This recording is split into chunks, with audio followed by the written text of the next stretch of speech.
Meu nome é Rafael. E eu preciso contar isso antes que eu enlouqueça de vez.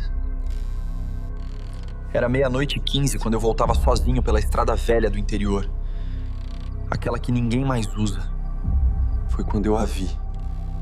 Tinha uma mulher parada no acostamento, de vestido branco, olhando fixamente pra mim.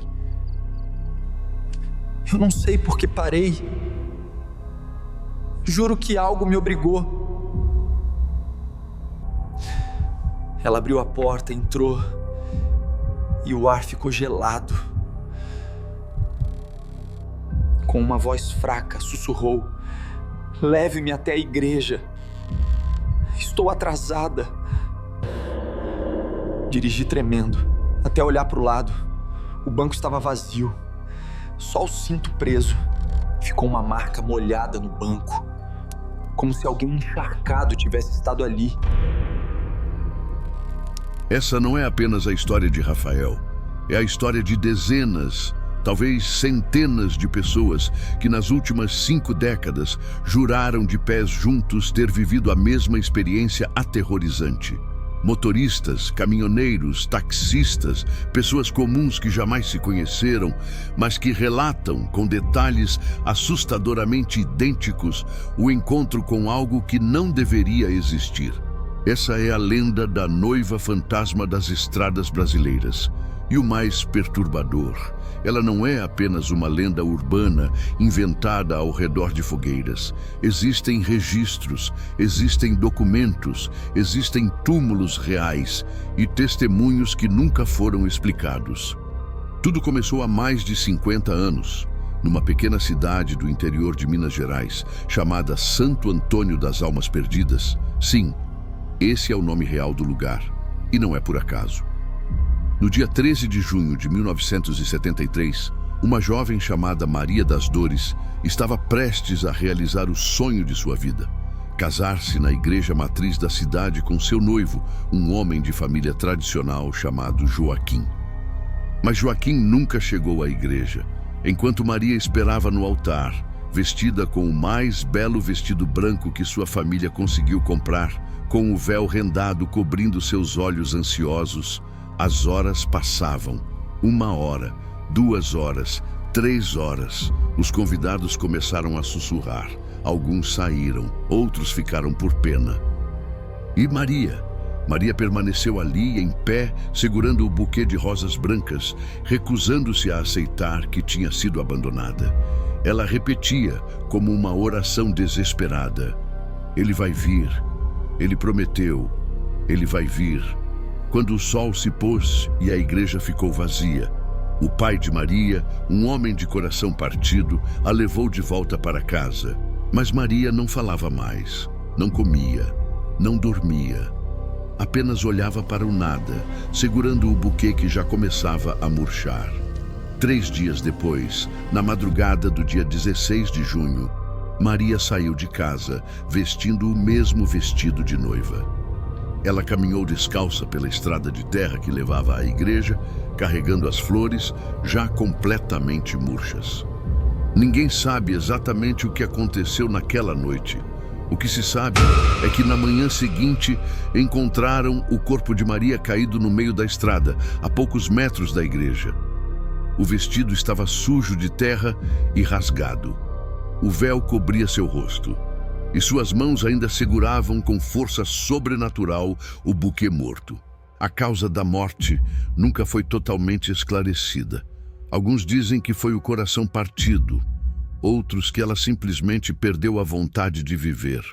Mas os mais antigos da cidade sussurram algo diferente: que Maria morreu de desgosto, mas sua alma nunca aceitou partir sem chegar à igreja como uma noiva deveria. E é por isso que, desde aquela noite maldita, ela vaga pelas estradas. Caso 1. O caminhoneiro de Goiás, por volta de 1987. Osvaldo, um caminhoneiro experiente de 54 anos, dirigia pela BR-153 quando, por volta das 2 da manhã, avistou uma mulher de branco no acostamento. Ele conta que sentiu um calafrio percorrer sua espinha, mas a educação falou mais alto. Ao parar, a mulher entrou na cabine sem dizer uma palavra. Osvaldo percebeu imediatamente que algo estava errado. Ela não fazia barulho ao se mover. A respiração dela era inexistente. Ele tentou puxar conversa, mas a mulher apenas apontava para frente, indicando que ele deveria continuar dirigindo. Osvaldo narra que quanto mais ele dirigia, mais frio ficava dentro da cabine. O hálito começou a sair visível de sua boca. O para-brisa embaçou completamente, mesmo sem estar chovendo. Quando ele limpou o vidro com a mão, viu, através do retrovisor, que a mulher não tinha reflexo.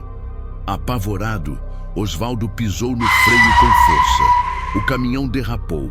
Quando ele se virou para confrontar a passageira, ela tinha sumido, mas o cinto de segurança do lado do passageiro estava preso e havia no banco uma única rosa branca completamente murcha e um cheiro insuportável de flores mortas. Osvaldo nunca mais dirigiu à noite. Ele vendeu o caminhão e abandonou a profissão. Caso 2. O taxista de São Paulo por volta de 1995. Marcelo, taxista de São Paulo, pegou uma corrida às 23h30 na rodovia Raposo Tavares. A passageira pediu para ir até uma igreja antiga em Cotia. Moça, para onde exatamente a senhora quer ir? De volta para a igreja.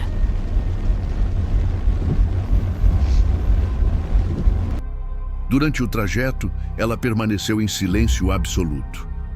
Marcelo conta que tentou olhar para ela pelo retrovisor várias vezes, mas toda vez que o fazia, sentia uma pressão no peito, como se algo o impedisse de encará-la diretamente. A mulher começou a sussurrar algo. Marcelo não conseguia entender as palavras, mas a voz parecia ecoar dentro de sua própria cabeça, como se viesse de dentro dele mesmo. Chaveta, breves, tem ouvido. Mertes desse teu saco, Ahmed da Plástico. Você também vai me abandonar? Quando chegaram próximos à igreja, Marcelo estacionou e se virou para cobrar a corrida. O banco traseiro estava vazio, mas as marcas dos dedos dela estavam impressas no banco. Marcas profundas, como se ela tivesse agarrado o estofado com força desumana. E o taxímetro havia parado exatamente no valor de R$ 66,60. Marcelo guardou o recibo até hoje. Ele mostra para quem quiser ver, tremendo, enquanto conta a história. Caso 3, a universitária de Minas Gerais por volta de 2008. Juliana, uma estudante de 22 anos, voltava sozinha para casa depois de uma festa. Era quase meia-noite quando ela viu a noiva no acostamento. Diferente dos outros casos, Juliana filmou. No vídeo, que circulou brevemente pela internet antes de ser removido misteriosamente, é possível ver uma figura feminina de branco fazendo sinal para o carro. Juliana para e a câmera treme. A porta se abre sozinha. Por cerca de 15 segundos, é possível ouvir apenas o som de respiração pesada e o motor do carro.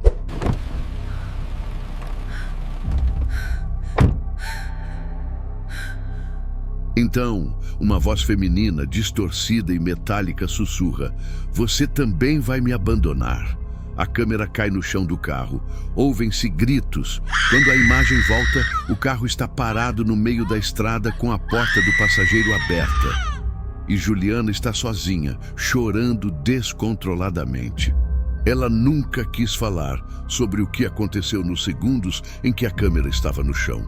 Mas quem a conhece diz que desde aquela noite, Juliana desenvolveu um medo irracional de vestidos brancos e não consegue entrar em igrejas sem ter ataques de pânico. Como reconhecer a noiva fantasma? Se você estiver dirigindo à noite sozinho em uma estrada deserta, fique atento aos seguintes sinais. A temperatura cai drasticamente, mesmo em noites quentes de verão. Testemunhas relatam que, minutos antes de ver a noiva, o ar dentro do carro fica gelado a ponto de embaçar os vidros. 2. O rádio começa a falhar. Estações de rádio começam a emitir estática e algumas pessoas juram ter ouvido entre os ruídos sons de sinos de igreja tocando lentamente. 3. Uma sensação de ser observado. Uma presença pesada, opressiva, como se algo do lado de fora do carro estivesse acompanhando você. 4. Animais fogem. Se houver cachorros ou aves noturnas na região, eles ficam completamente silenciosos ou fogem desesperadamente. 5. A figura de branco, sempre parada, sempre imóvel, sempre com o véu cobrindo o rosto, sempre segurando algo nas mãos, um buquê, um terço ou apenas as próprias mãos entrelaçadas. O que fazer se você a encontrar? Os mais velhos das cidades onde a lenda é forte têm conselhos muito claros. Não pare o carro. Não importa quão humano ela pareça. Não importa se seu coração doer de pena. Não pare. Não olhe diretamente para ela. Mantenha os olhos na estrada. Se você encará-la, dizem que ela marca você e passará a te visitar nos sonhos.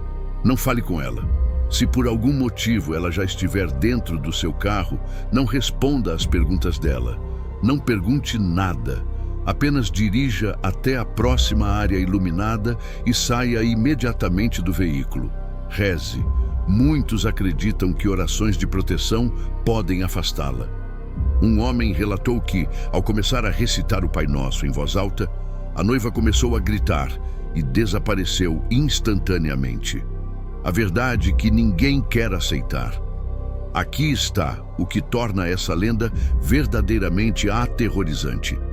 Existe um túmulo. No cemitério de Santo Antônio das Almas Perdidas, há uma lápide com o nome Maria das Dores, Noiva Eterna, 1951-1973. Maria, para sempre.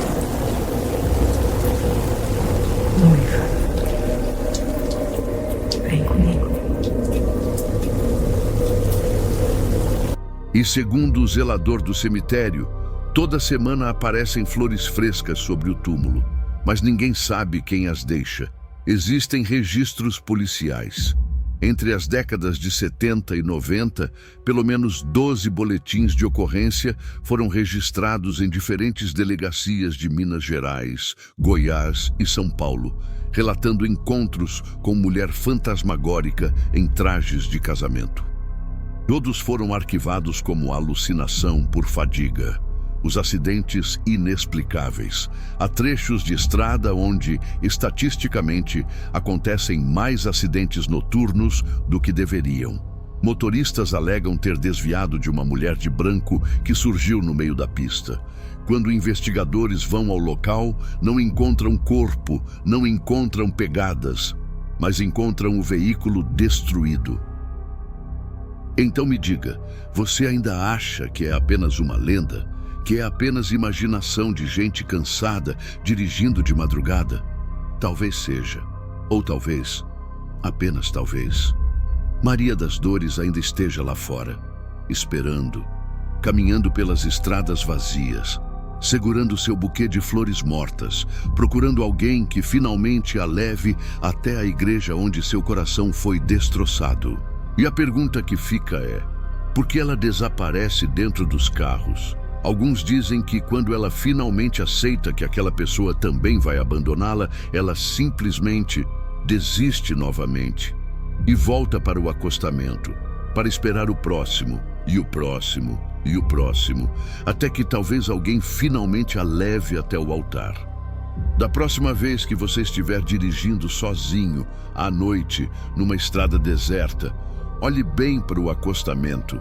Se você ver uma mulher de branco, se ela estiver parada, imóvel, segurando algo nas mãos, se ela levantar o braço lentamente, pedindo carona, lembre-se desta história e não cometa o erro de parar, porque talvez, só talvez, a noiva esteja esperando exatamente por você.